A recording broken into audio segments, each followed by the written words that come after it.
Malheureusement, je dois faire un parcours, ça va être difficile de savoir les derniers. Donc, je vais mettre en place. Oui. C'est moi qui me dit non.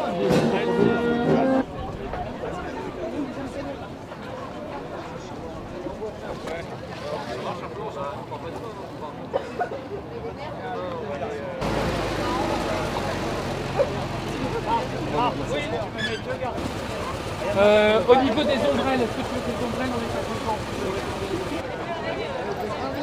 Charlie, avance un peu.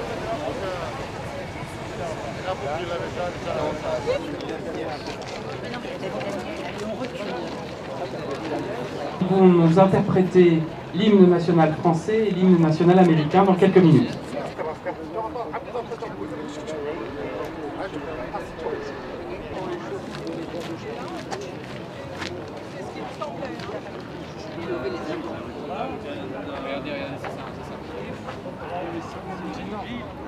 Arrête de me regarder s'il te plaît, tu me fais peur.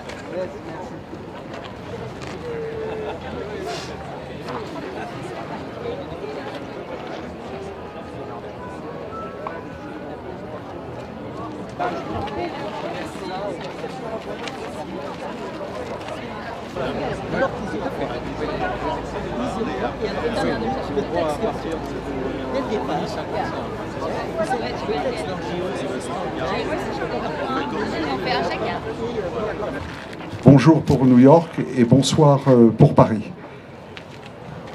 Je suis Jean-Pierre M et mon associé, Monsieur Patrick Dutertre. Nous sommes ici à Paris aujourd'hui pour célébrer D-Day, le 6 juin 1944, il y a 80 ans, en Normandie. Aujourd'hui, toutes les nations sont regroupées en Normandie, les présidents, et nous avons décidé à Paris de faire un événement exceptionnel pour le 80e anniversaire du débarquement. Je tiens à vous remercier tous d'être venus ici, et je voudrais aussi accueillir Monsieur le maire, Monsieur Philippe Goujon, à qui nous devons un grand merci parce qu'il nous a accueillis dans son arrondissement. Il a tout fait pour que cet événement soit possible et ça n'a pas été si facile que ça avec les autorisations. Mais merci Monsieur le maire. Nous remercions Monsieur le maire et toute la maire. Donc je vais faire des remerciements militaires et diplomatiques pour commencer. D'abord, je voudrais remercier le gouverneur militaire de Paris, qui est représenté par le colonel Lafontaine, que je salue. Merci, mon colonel, d'être avec nous. Au capitaine de frégate Benjamin Click, qui représente officiellement l'ambassade des États-Unis d'Amérique et qui nous dira tout à l'heure quelques mots. J'ai également beaucoup de remerciements à amener aux associations et je listerai en tête celles qui sont ici avec leur porte-drapeau. Si j'en oublie un ou deux, je vous demande de bien m'en excuser parce que cette liste a évolué très vite au cours des derniers jours. Tout d'abord, des remerciements très très spéciaux aux Souvenirs français, présents avec plus d'une dizaine de délégations et dont le soutien a été précieux. Je tiens notamment à saluer le général de corps armé aérien Pascal Vinchon, qui m'a beaucoup aidé, et son président général, le contrôleur général des armées, Serge Barcellini, nous a fait l'honneur d'être avec nous et a bien voulu accepter de nous dire quelques mots. Je voudrais remercier également l'Union nationale du combattant, notamment M. Philippe Boulan, président de cette section de Paris, à l'UNOR et à son président de sa section de Paris, M. Pierre Jaïr, qui lui aussi nous a aidés, et très vite pour finir à l'UNP, 15e arrondissement, à l'American Legion, aux Sons of the American Legion, aux associations des combattants de l'Union française, au 40e IHEDN et à toutes ces associations qui nous ont aidés d'une façon ou d'une autre. L'Acrefeu, dont j'ai l'honneur d'être président aux États-Unis, qui est l'association des cadres de réserve français aux USA, la Fédération des anciens combattants de New York, l'American Society of le Souvenir français, qui est la délégation du Souvenir français aux États-Unis, l'UFE New York, et ici nous avons les USA Girls Scout Overseas, etc., etc. Mais je voudrais terminer avec une mention spéciale pour la Maison des Anciens de la 2e DB, qui est représentée ici aujourd'hui par Madame Laurence Dinan, que je choisis. Et je tiens à rappeler que la deuxième plus grande force militaire à traverser le Rhin lors de l'invasion de l'Allemagne, c'était les forces françaises. Et ça, il ne faut pas l'oublier.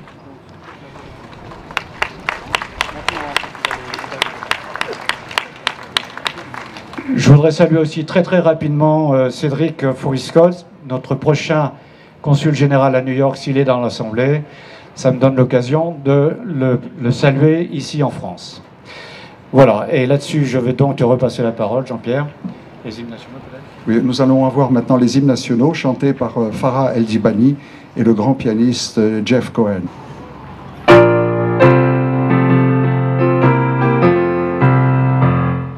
Allons enfants de la patrie, le jour de gloire est arrivé.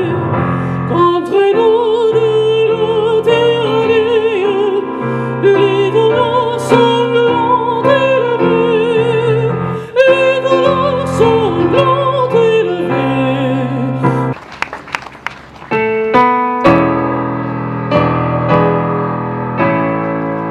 Oh, say, can you see by the dawn's early light what so proudly we hailed at the twilight's last gleaming, whose broad stripes and bright stars through the perilous fight?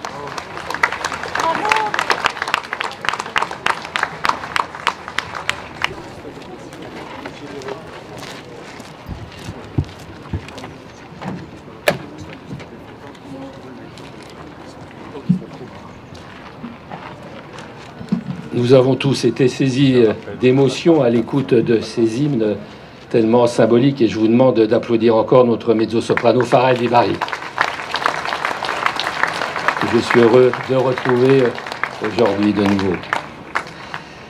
Madame la sénatrice, chère Agnès Evren, monsieur le député, cher David Amiel, madame la députée, chère Fanta Berete, mes chers collègues ici présents, messieurs les coprésidents de l'association The French Will Never Forget, cher Jean-Pierre M, cher Patrick Duterte, monsieur le président général du souvenir français, cher Serge Barcellini,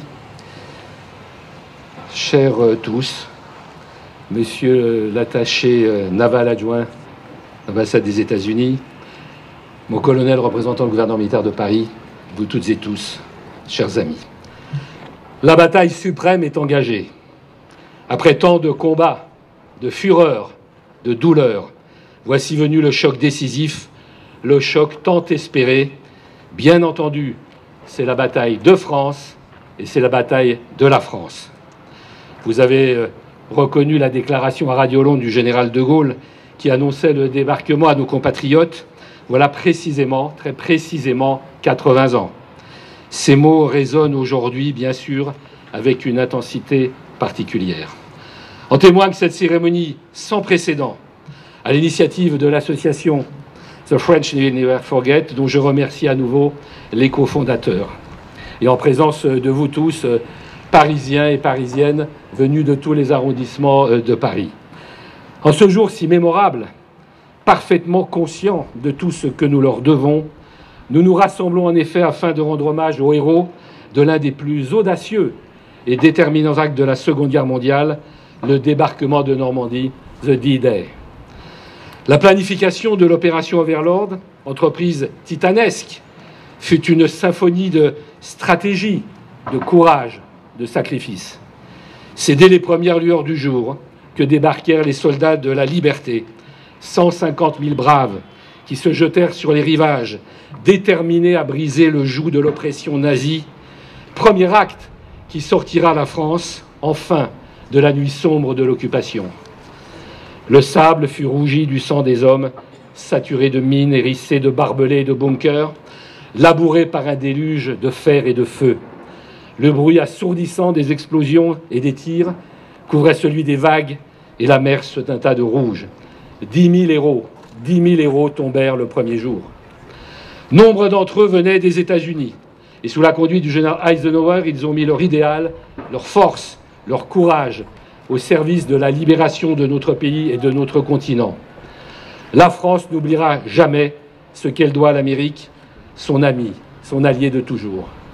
Ce lien ancien forgé dans l'amitié, les valeurs partagées, la confiance et le respect mutuel demeurent aussi forts aujourd'hui qu'hier. D'autres venaient du Royaume-Uni. Ce jour-là, ils furent nombreux à penser aux mots prémonitoires prononcés par leur Premier ministre Winston Churchill dans son discours du 4 juin 40, 4 ans auparavant. « We shall fight on the beach, we will never surrender ». La Grande-Bretagne fut pour la France un archipel de liberté, un véritable refuge pour ceux qui refusaient la défaite et l'humiliation et qui voulaient garder vivante la flamme ardente de l'espérance. Ils venaient aussi du Canada, d'Australie, de Nouvelle-Zélande, du Luxembourg, de Belgique, des Pays-Bas, de Norvège et de Grèce. Ils étaient polonais, tchèques et slovaques. Ils avaient connu l'humiliation de la défaite et l'horreur des massacres. Ces soldats de la liberté étaient également français. Pour les 177 hommes du commando Kiefer, ces Français du 18 juin 40, qui avaient rejoint Londres pour s'engager auprès du général de Gaulle, le moment était grave, exceptionnel, mais tellement plein d'enthousiasme. Il n'était qu'une poignée, mais une poignée qui a sauvé l'honneur de la France, un symbole ô combien puissant, résonnant dans tout le pays. C'était l'heure du grand retour de la lumière renaissant sur la patrie. Comme pour ceux de la résistance intérieure qui firent aussi du débarquement un succès, par ces entreprises de sabotage et de combat qui représentèrent l'équivalent de plusieurs divisions. Le destin du monde tenait dans l'engagement de ces frères d'armes et d'âmes qui livrèrent bataille sur ces 5 plages dont les noms de code sont devenus célèbres, Utah, Omaha, Gold, Juno et Sword. Omaha Beach, bien sûr, fut le théâtre de l'une des batailles les plus terribles de cette journée historique. Sous un feu nourri, les soldats des 1e et 29e divisions d'infanterie américaines, auxquelles nous ne rendrons jamais assez hommage, soutenus par des unités de Rangers, affrontèrent une résistance acharnée. Malgré de très lourdes pertes, ils parvinrent, par un courage inégalé, à percer les défenses ennemies. C'est ainsi que Omaha la sanglante fut prise. Quiconque a mis les pieds ce jour-là sur Omaha Beach aura été un héros, déclara le général Bradley. Au soir du jour le plus long, il ne tenait que quelques arpents de sable et de terre. D'étroites têtes de pont étaient établies, mais l'essentiel était là. La libération de la France commençait, l'espoir pouvait renaître. Souvenons-nous aujourd'hui des sacrifices immenses consentis ce jour-là. Les pertes humaines furent considérables. 200 000 pendant la bataille de Normandie qui s'ensuivit. Chaque croix blanche dans les cimetières militaires de Normandie est un rappel silencieux de leur héroïsme. Aujourd'hui, en cet instant solennel, et comme ce matin, la communauté internationale sur les plages normandes, nous rendons hommage à notre tour, nous Parisiens, à tous ceux qui ont risqué et souvent donné leur vie pour notre liberté. Nous nous souvenons de leur courage, de leur sacrifice. Leurs actions héroïques ont pavé la voie de la libération de notre pays et de la paix mondiale. Commémorer le débarquement ici à Paris revêt une symbolique particulière. Paris, quelques semaines après ce jour historique, allait être en effet libéré grâce au sacrifice des combattants du D-Day. Ceux qui sont tombés pour libérer notre ville prolongèrent le sacrifice de ceux qui périrent sur les plages normandes. Un même linceul de gloire les recouvre. Que leur mémoire vive éternellement dans nos cœurs, qu'elle nous inspire pour défendre sans relâche les valeurs de liberté, de justice et de solidarité pour lesquelles ils ont tous combattu. Valeurs qu'Américains et Français ont en partage et qui les obligent et font écho au combat des peuples qui aujourd'hui encore même luttent pour leur liberté contre l'oppression. Vive la mémoire de ceux qui ont donné leur vie pour que la France puisse se tenir debout, libre et fière. Vive les États-Unis d'Amérique, vive la France. Bravo. Bravo.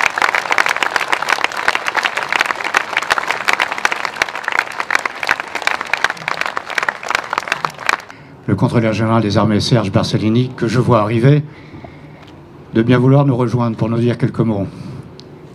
Merci et tout d'abord à chers amis, je vous dirais chers amis à tous, puisque Monsieur le maire vous a cité, et je tiens à vous dire l'émotion que nous partageons en étant ici ensemble.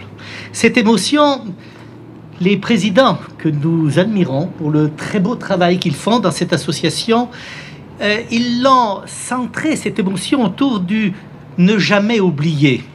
Ne jamais oublier ceux qui, d'abord, ont donné leur vie pour que notre pays retrouve sa liberté. Oui, ne jamais les oublier, car ces combattants du 6 juin, vous avez dit, monsieur le maire, qui venaient d'un grand nombre de pays. Parlons des Américains, ces combattants américains qui venaient d'Arkansas, qui faisaient de Floride, de New York. Ils étaient la jeunesse des États-Unis. Ils étaient la jeunesse des États-Unis et il nous appartient de ne pas les oublier. Et il nous appartient de ne pas oublier l'amitié entre la France et les États-Unis. Alors ici, mesdames et messieurs, c'est de mémoire et c'est d'émotion que nous devons parler. De mémoire, partageons cette mémoire.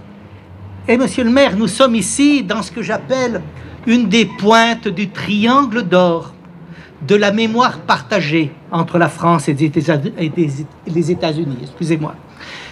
Cette mémoire partagée, nous l'avons dès que nous sortons de ce lieu, avec l'avenue de New York, avec l'avenue du président Kennedy, avec l'avenue du président Wilson. Cette mémoire partagée que nous avons ici, c'est les monuments Rochambeau, c'est les monuments, pas très loin d'ici, des volontaires américains de 14-18, c'est les monuments ou le monument du père Franklin, pour ne rien vous dire ici, de la flamme de la liberté.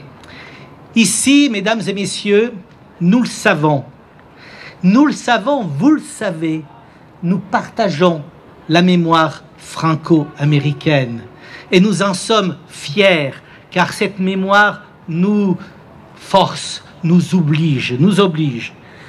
Et puis, et c'est la force de cette cérémonie, nous partageons l'émotion. Nous partageons l'émotion car vous avez décidé de centrer ce rassemblement autour des drapeaux français, autour des drapeaux américains. Alors, le souvenir français parle très souvent du drapeau français des 3 couleurs. Ces 3 couleurs dont je rappelle systématiquement, lorsque je vais dans un établissement scolaire, que ces 3 couleurs ont une histoire. Ces 3 couleurs ont une histoire merveilleuse qui a été rappelée par le discours de Lamartine en 1848, qui a dit que si ce qui faisait la force du drapeau français, c'est qu'il avait été porteur des libertés dans chacun des pays du monde. Et nous le savons aussi, que la bannière étoilée que vous avez souhaité rassembler en même temps que ce drapeau national français, cette bannière étoilée, elle a porté aussi la liberté dans de très nombreux continents, et en particulier ici en France. La bannière de la liberté, c'est 1917. C'est ces Américains qui arrivent avec Pershing en 1917, pas très loin d'ici, monsieur le maire, vous le savez, qui débarquent et qui vont aider tellement à la victoire française et à la victoire alliée de 1918. Et puis, bien évidemment, cette bannière étoilée, c'est 1944. Alors, ne jamais oublier. Ne jamais oublier, c'est d'abord la volonté partagée de notre histoire. Partager notre histoire américaine et française pour ne jamais oublier. Ne jamais oublier, c'est avoir la passion de faire naître encore et encore des moments d'émotion. C'est par l'émotion que nous devons enraciner l'histoire. Ne jamais oublier, c'est tout simplement croire à la paix. Et à la paix, aujourd'hui, si difficile, à un moment si difficile, croire à la paix qui s'enracine dans notre histoire. Merci à vous tous, chers amis, de nous avoir réunis ici pour dire notre volonté de ne pas oublier. Merci beaucoup.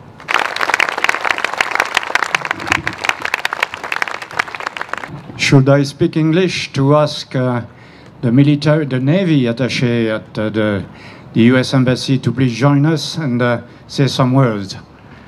C'est vous, Benjamin Click, le Deputy Naval Attaché de l'ambassade américaine. Mesdames et Messieurs, chers amis, aujourd'hui nous commémorons le 80e anniversaire du débarquement, moment décisif de l'histoire. En cette occasion historique, nous honorons les membres des forces armées américaines et alliées, ainsi que les résistants qui ont accompli plus que leur devoir pour répondre si héroïquement à l'appel du monde pour la défense de la liberté, de la souveraineté, de la dignité humaine et de la justice. Il va sans dire que nous avons une dette qui ne pourra jamais être rendue envers les vétérans du débarquement et de la Seconde Guerre mondiale. Alors que nous tenons à l'ombre de ces géants, souvenons-nous de comment la force de l'Alliance, la profonde détermination et une audacieuse opération multinationale, multidomaine, ont renversé le cours de la guerre et jeté les bases de la vision démocratique et de l'ordre mondial fondé sur les règles que nous soutenons aujourd'hui. Au prix faramineux de dizaines de milliers de pertes alliées, le débarquement n'a pas seulement changé le destin de la Seconde Guerre mondiale. En préservant les valeurs que nous chérissons, la victoire alliée a changé le cours de l'histoire de l'humanité et celui de vie d'innombrables personnes, y compris nos vies, toutes ces générations après. Donc, à l'avenir, restons unis face aux menaces contre la paix et la sécurité en Europe. En n'oubliant jamais ce qu'il s'est passé ici en France il y a 8 décennies. Nous rendons un bel hommage aux vétérans du débarquement et de la Seconde Guerre mondiale, alors que nous préservons leur héritage pour garantir un avenir de paix et de sécurité dans la zone euro-atlantique et autour du monde. Vive la France, vive les États-Unis et vive l'amitié franco-américaine. Merci. Bravo.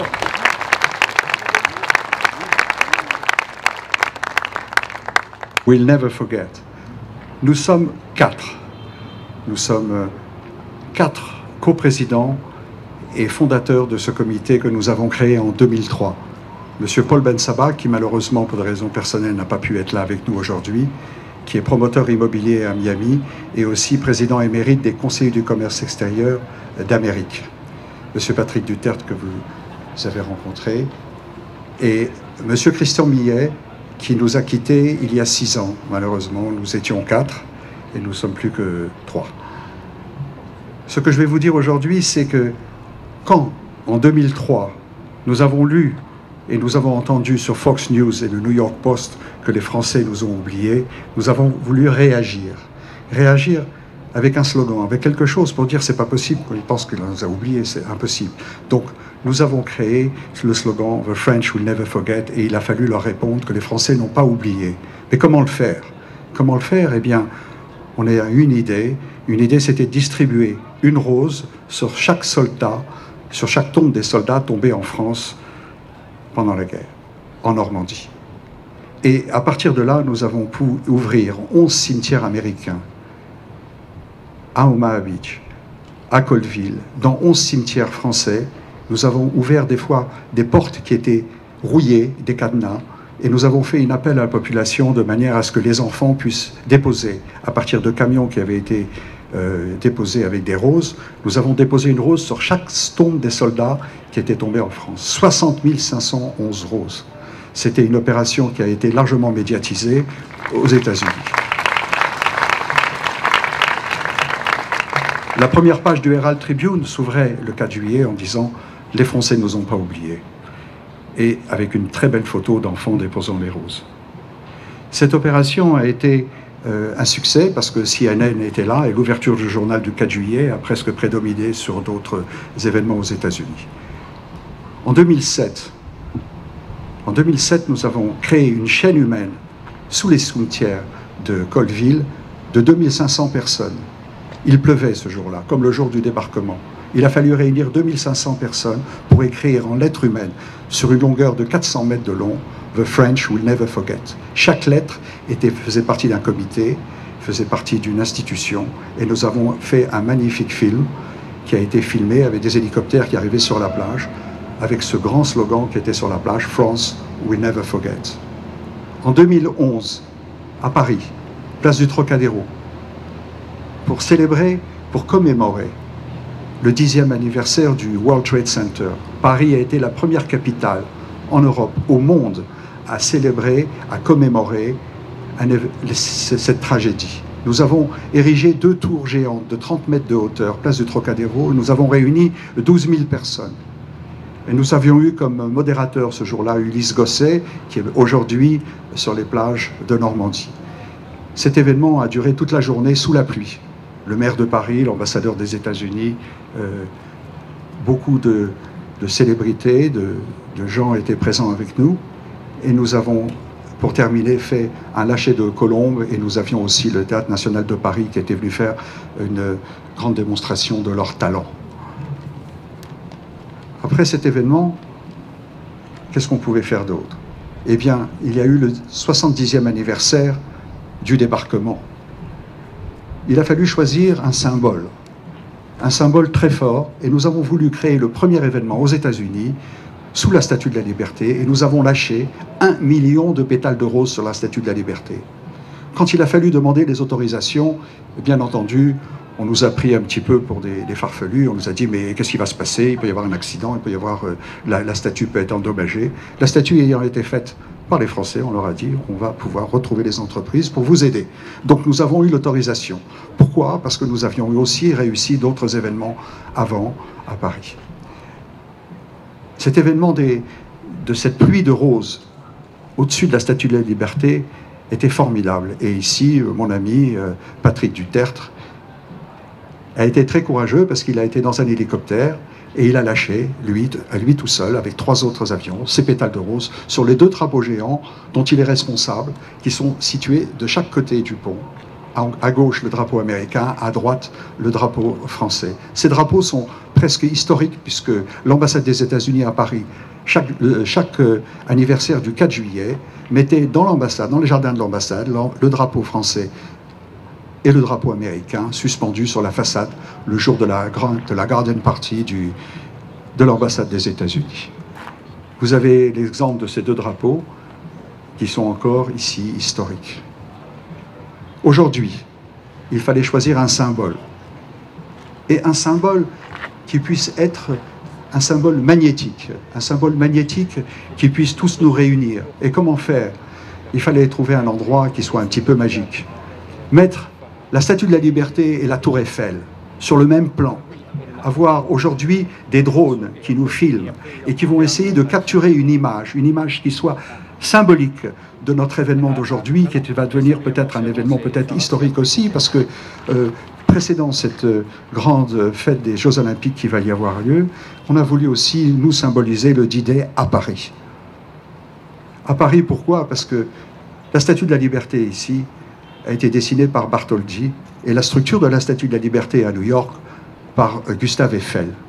Et quoi de plus magique que d'avoir la Statue de la Liberté et dans le fond, la Tour Eiffel. Je vous remercie à tous d'être ici et surtout aussi l'arrière-petit-fils de M. Gustave Eiffel qui est parmi nous aujourd'hui, M. Philippe Coupry-Eiffel. Vous allez boire son champagne après, pendant la petite réception. Donc aujourd'hui, nous avons ici fait quelque chose qui était un petit peu difficile parce que il y a des trafics à Paris, il y a beaucoup de gens, on a essayé de faire en sorte que nous puissions déployer 1944 drapeaux. 1944 drapeaux qu'on a achetés, qu'on a fait livrer ici avec des ombrelles, avec notre logo French Will Never Forget. Et nous avons aussi accueilli d'une manière exceptionnelle un vétéran, M. Peter Kenton, qui est parmi nous aujourd'hui, qui a 98 ans et qui est venu spécialement vous saluer, et nous le saluons aussi. Merci Peter. Aujourd'hui, avec vous, j'aimerais voyager dans le temps. Je devais avoir 5 ou 6 ans, j'étais avec mes parents dans la ferme familiale, dans cette France profonde qu'est le Limousin. Maman, c'est quoi USA? Vous voyez, je commençais à lire. Et ces 3 lettres apparaissaient sur toutes ces choses merveilleuses que je découvrais dans ma petite enfance. Elles étaient toujours précédées de 2 mots, Made in.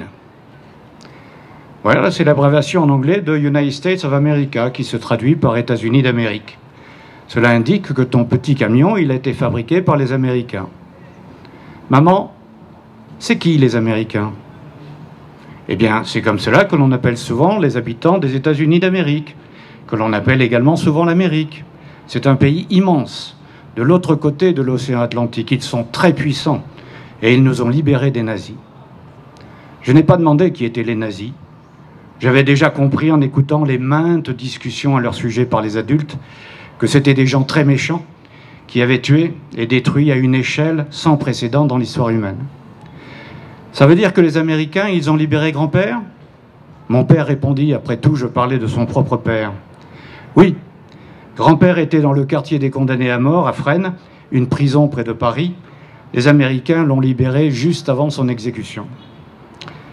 C'est alors que j'ai appris l'histoire de membres de ma famille qui avaient été emprisonnés, incluant le frère aîné de mon père, qui fut prisonnier en Allemagne pendant 5 ans, et de mon grand-père, qui avait été un chef de la résistance dès 1940, et avait été finalement capturé en 1944 par la Gestapo. À un si jeune âge, je connaissais déjà un village, un petit village appelé Oradour-sur-Glane, situé à moins de 20 km de mon propre lieu de naissance.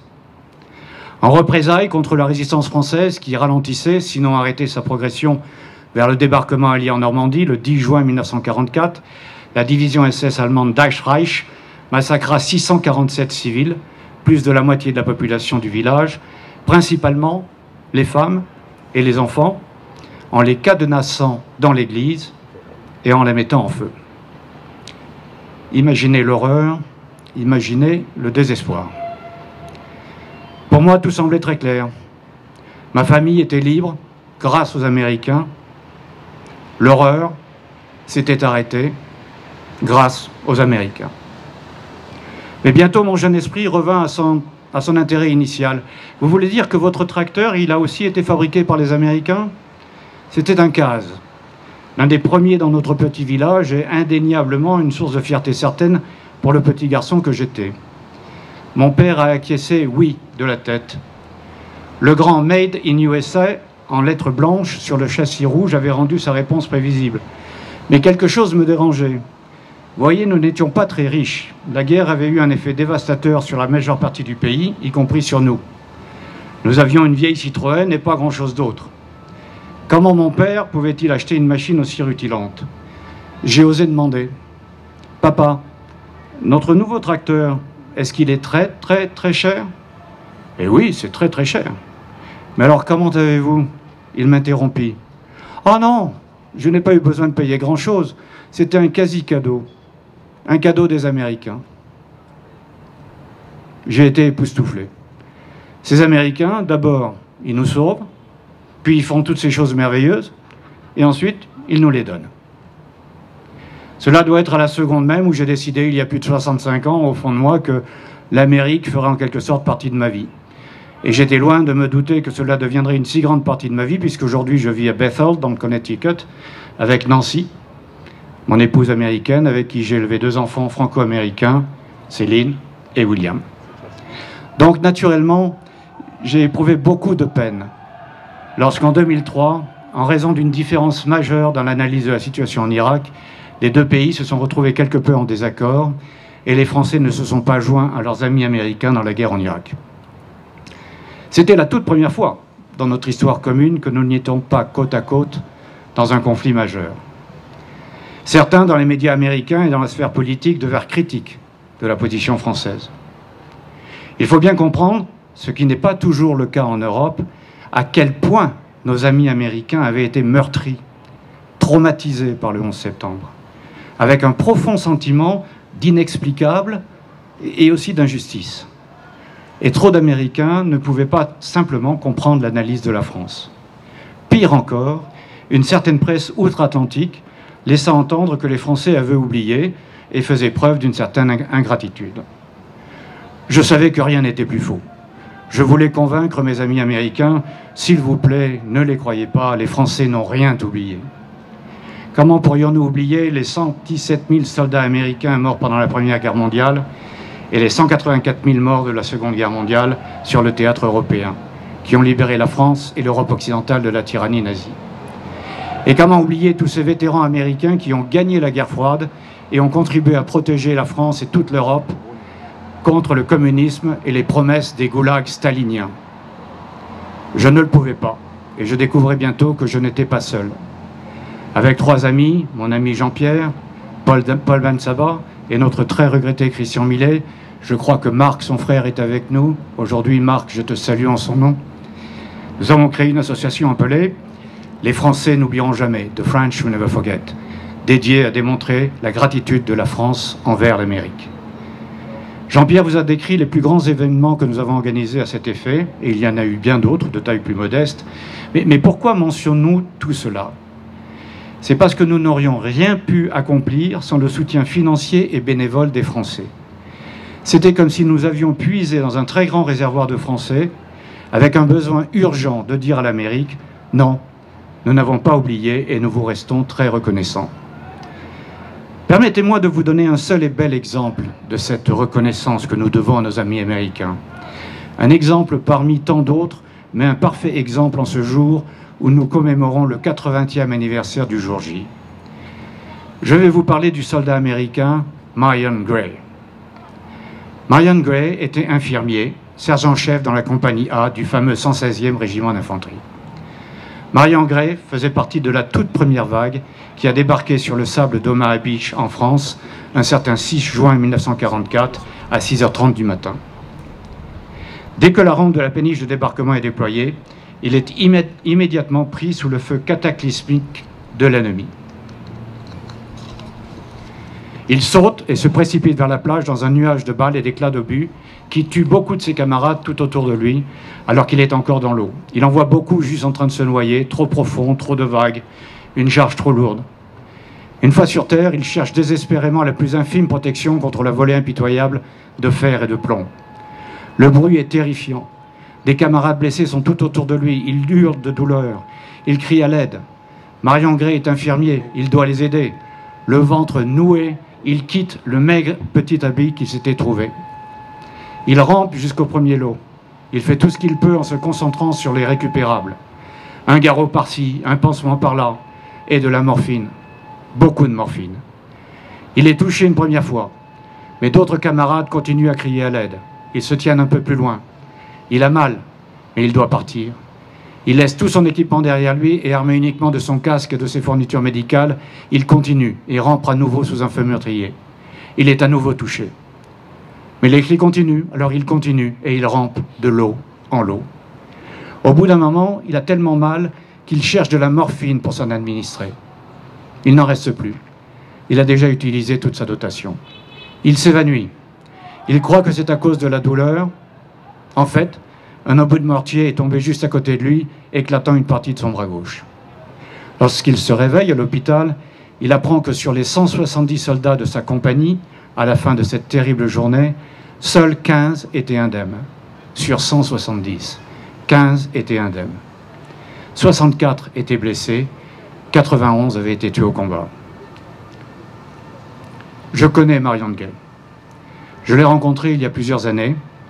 En uniforme, je représentais notre ambassade. Il recevait la Légion d'honneur. À la fin de la cérémonie, nous nous sommes assis et nous nous sommes serrés la main. Il ne lâcha pas prise. Et ainsi nous parlâmes, en nous serrant la main. À la fin, je n'ai pas pu résister. Je me devais de lui demander, a-t-il vu le film « Il faut sauver le soldat Ryan ?» Une petite hésitation, puis ses yeux se sont un peu humidifiés et se sont concentrés sur les miens. Et la réponse terrible arriva. C'était exactement comme dans le film. La poignée de main devient plus forte, un peu moins fragile. C'est comme si, à son vieil âge, il se retrouvait sur la plage, luttant pour survivre, avec le besoin urgent de mettre toutes ses forces à contribution. Il me fixait soudain de ses yeux rougis, avec une intensité étonnante. Et pendant ce bref instant, moi luttant pour contrôler mes émotions dans mon uniforme Terre de France, lui aux yeux rouges dans son uniforme de vétéran de la Seconde Guerre mondiale, les mains toujours serrées, échangeant au travers de 2 générations et de 2 continents, un moment très fort de notre histoire partagée. Alors je vais vous faire pour finir une confidence. Quand depuis mon hélicoptère, il y a 10 ans, jour pour jour, exactement pour le 70e anniversaire du jour J, je larguais ces millions de pétales de rose sur la grande sœur de notre statue de la liberté, celle de New York, qui représente mieux que tout cette amitié franco-américaine, et avec des vétérans du débarquement à ses pieds, la force du symbole m'a rempli d'émotion. Et donc, j'ai largué quelques pétales au nom de Marion Gray. Les Français n'oublieront jamais. Merci.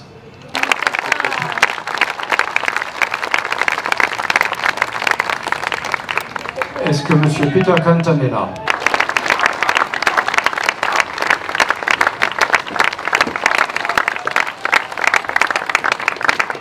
Est-ce que vous-même avez débarqué en Normandie le 6 juin 1944? Non, je n'y étais pas physiquement parce que l'armée américaine avait décidé qu'ils avaient autre chose plus aussi importante à me proposer. Alors qu'est-ce que vous avez fait pendant votre service? Je me suis occupé surtout en temps avec des prisonniers allemands, parce que mes parents avaient grandi avant 1914 dans un pays à 2 capitales, 2 langues principales, le hongrois à Budapest et l'allemand à Vienne. Donc j'ai grandi en parlant 4 langues à la fois à la maison, ce qui à l'époque était phénoménal. Et aujourd'hui, ce n'est plus le cas, parce qu'on a découvert le Global Village. Donc c'est plus aussi curieux, aussi exceptionnel qu'à l'époque.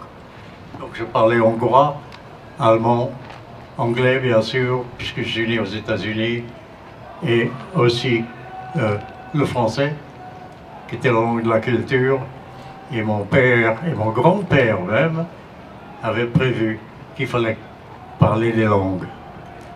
Merci beaucoup, Peter. Mais vous vivez en France depuis combien de temps? Ça fait maintenant juste 65 ans.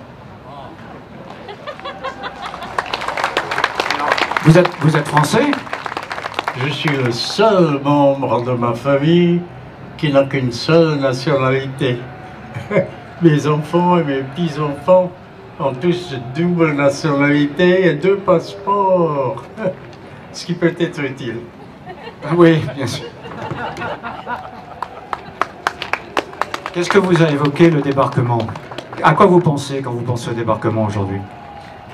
Je n'y pense plus beaucoup, sauf pour vous, à cause de ma fille et l'organisation de France Will Never Forget.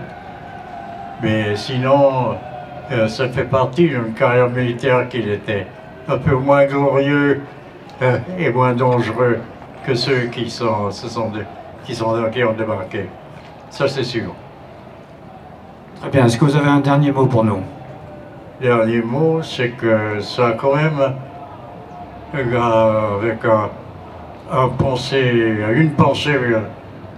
une pensée émue pour ceux qui ont laissé leur vie. Et le deuxième pour mes camarades et co-combattants, anciens combattants, qui sont là aujourd'hui pour nous aider. Et parce qu'eux, ils ont vécu, ils savent ce que c'est. Merci infiniment, Peter. Merci d'être venu avec nous. Aux morts.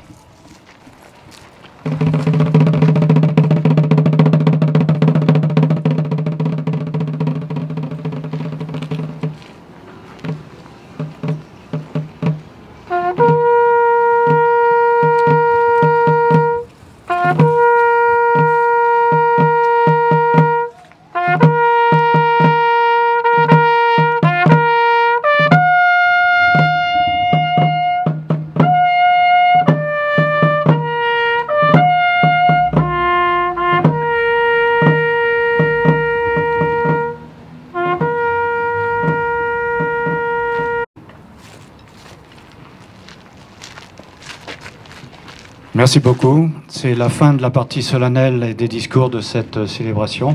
Nous allons encore applaudir Farah pour quelques chansons qu'elle va nous chanter.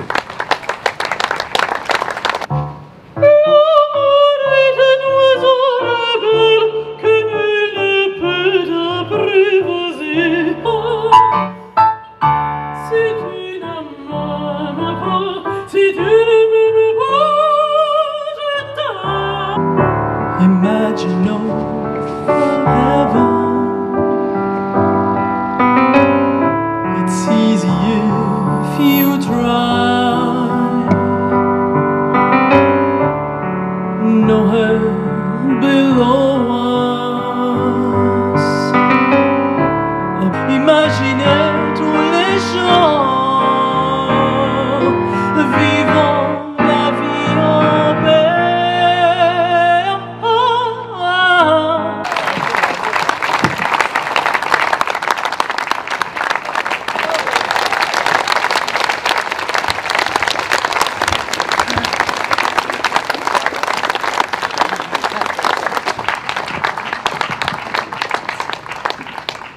Voilà, nous sommes à la fin de ce bel événement, de cette belle journée, et je voulais saluer nos deux militaires qui nous ont fait une magnifique clairon.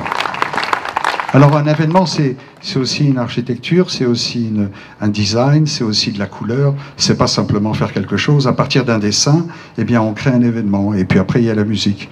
Et aujourd'hui, voilà, c'est encore un événement que nous avons fait, et je tiens à remercier personnellement notre grand organisateur, l'Atelier 14, Marc Benaïch. Merci beaucoup. Je tiens à remercier tous les porte-drapeaux. Vous êtes vraiment très nombreux. Vous vous êtes tenus debout pendant toute cette séance, spécialement les dames. Merci beaucoup. Nous apprécions beaucoup votre patriotisme et votre sens du service et du devoir. Merci.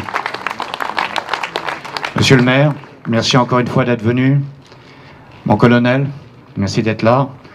Et vous êtes tous invités, y compris vous qui nous avez fait ce beau haut mort. Vous êtes tous invités à partager le cocktail que nous vous offrons avec la mairie maintenant. Voilà. Merci beaucoup.